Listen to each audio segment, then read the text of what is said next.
To the average football fan, the number 12 is usually associated with Tom Brady. Number 18 is associated with Peyton Manning. Number 4, Brett Favre. For you Buccaneer fans, Mr. Wilkes. Number 8 is Baker Mayfield. Number 13, I think, is Mike Evans. Brett Favre wore number 4. Peter Warwick, a Southeast graduate, wore number 9. The common denominator that all of those people had is that they carried the ball, they threw the ball, they caught the ball, and they scored touchdowns.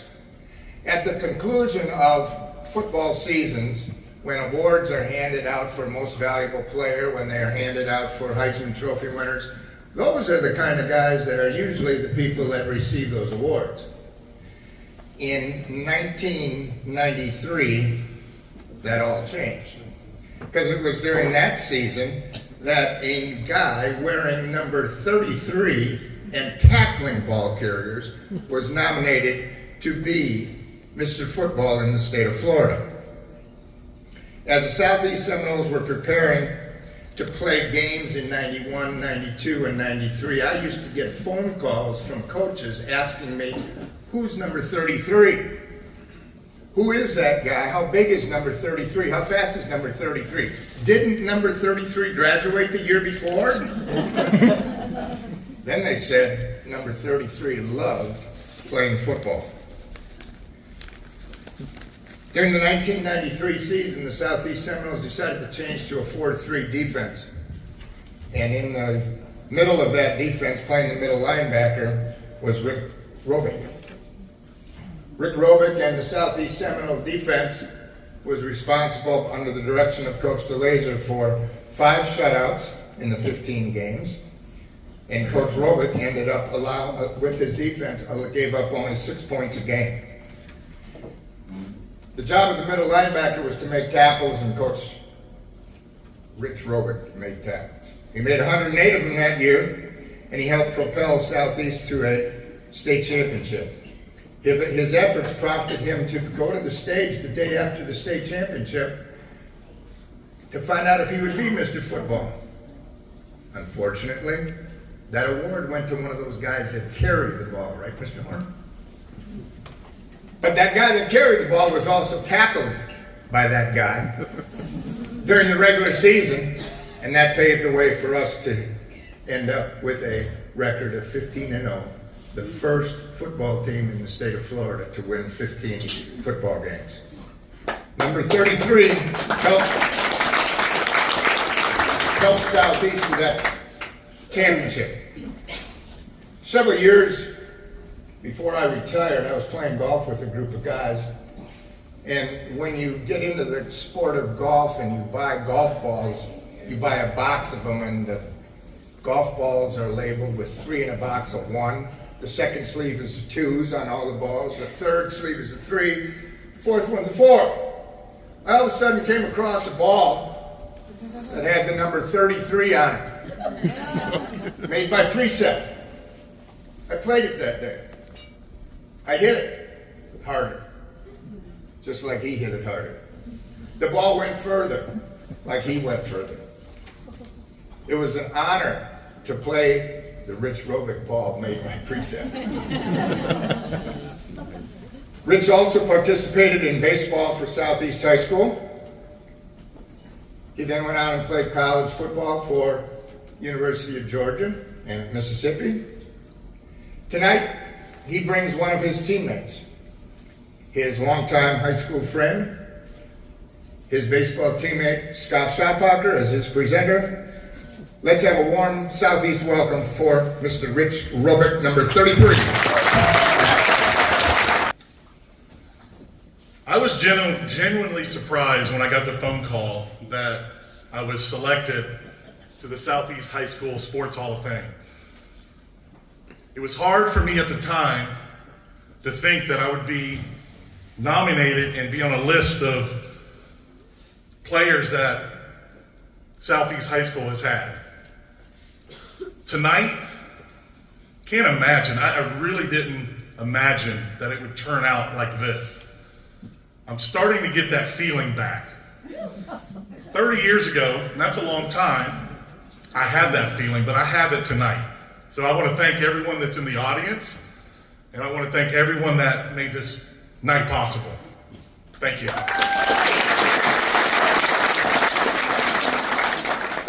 So 2 years ago, I was inducted to the Hall of Fame with the 1993 state 15-0 state championship team as a collective team.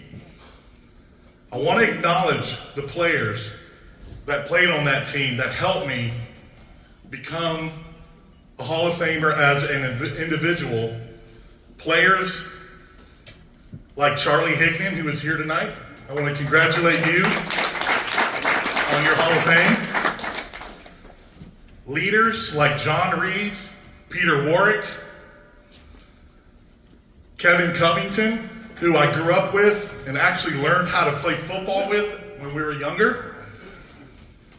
I'd like to thank most of all the defense, because the defense like Reggie Williams, Chris Peterson, Chauncey Green, that line that I had, they made it all possible for me.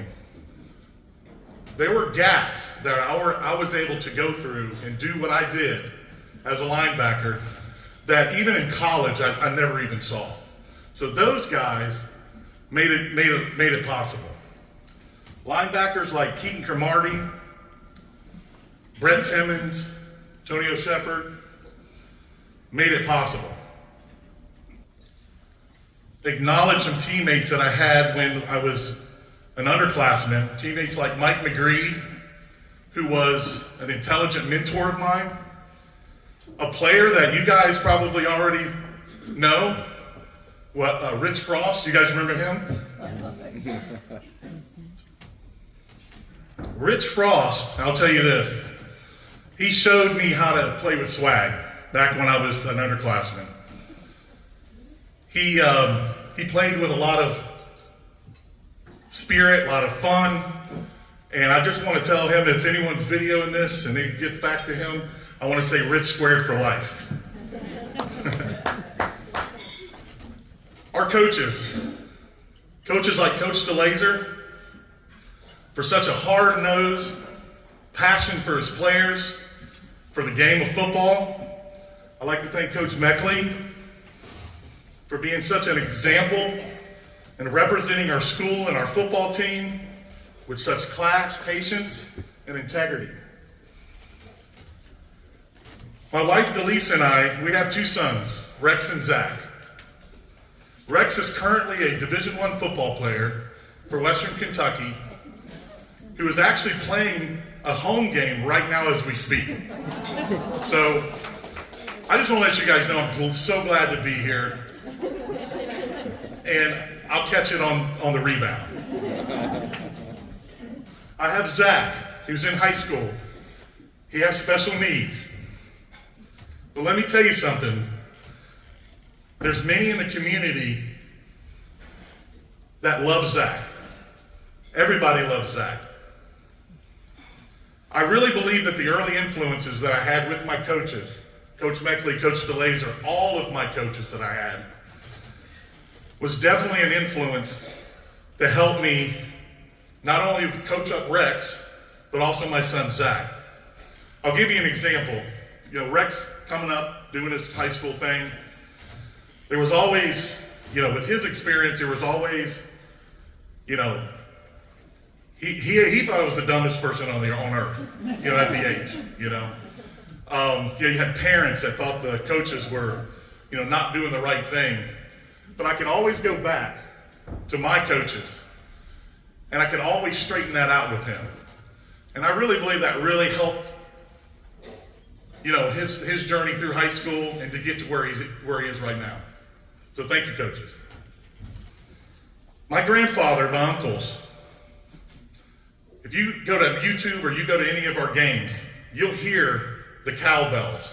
You guys remember the cowbells? I remember my grandfather, he always would say, "Go get him, Rich." And he would sound like this, "Go get him, Rich."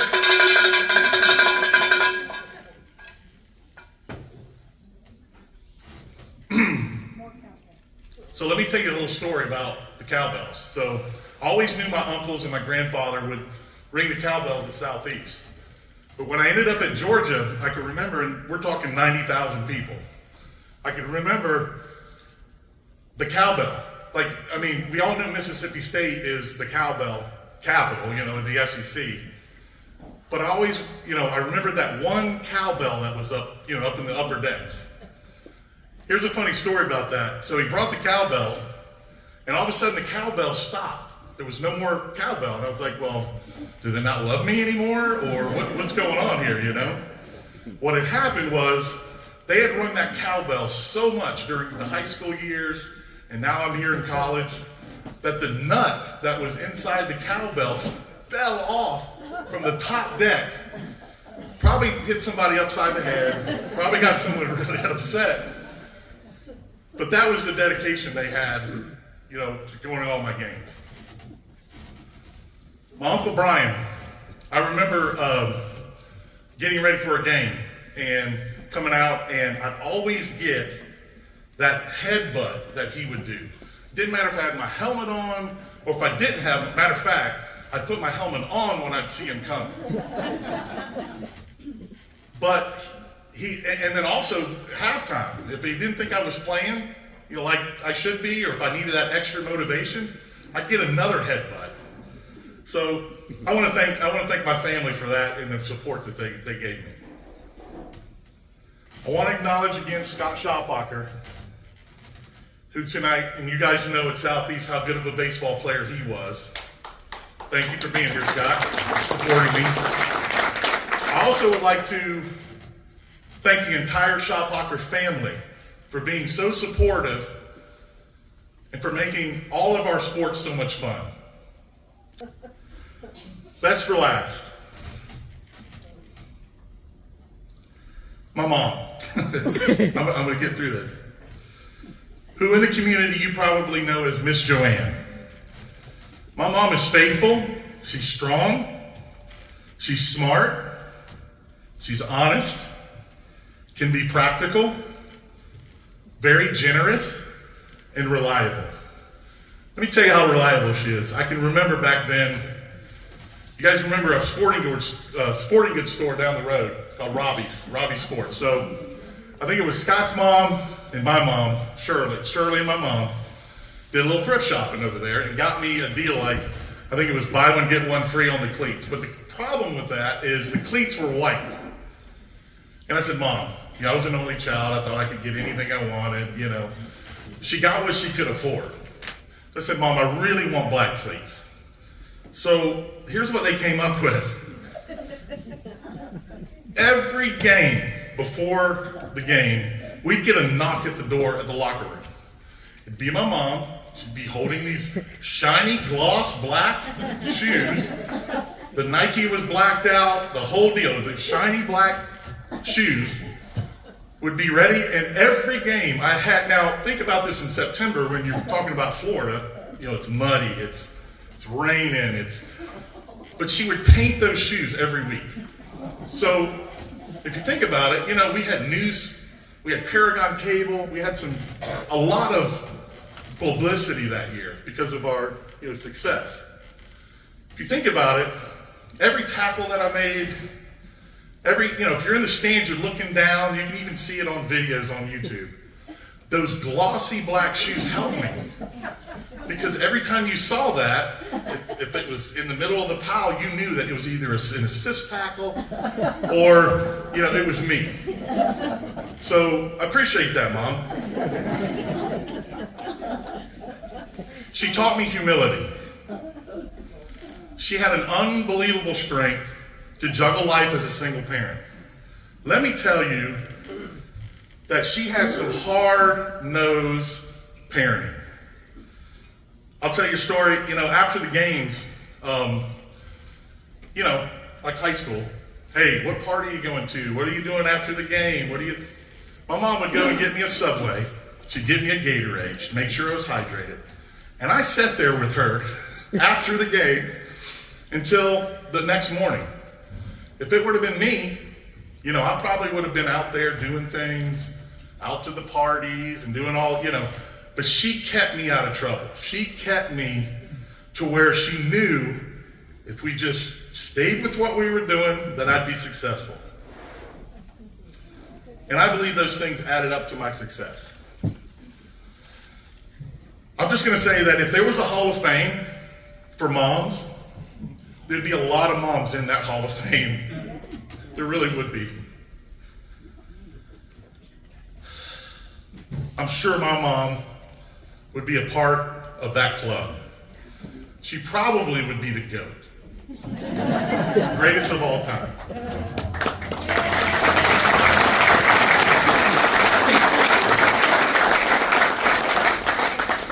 Most importantly, my mother introduced me to the Lord Jesus Christ, who she always said favored me. And I want to thank you also for that, Mom.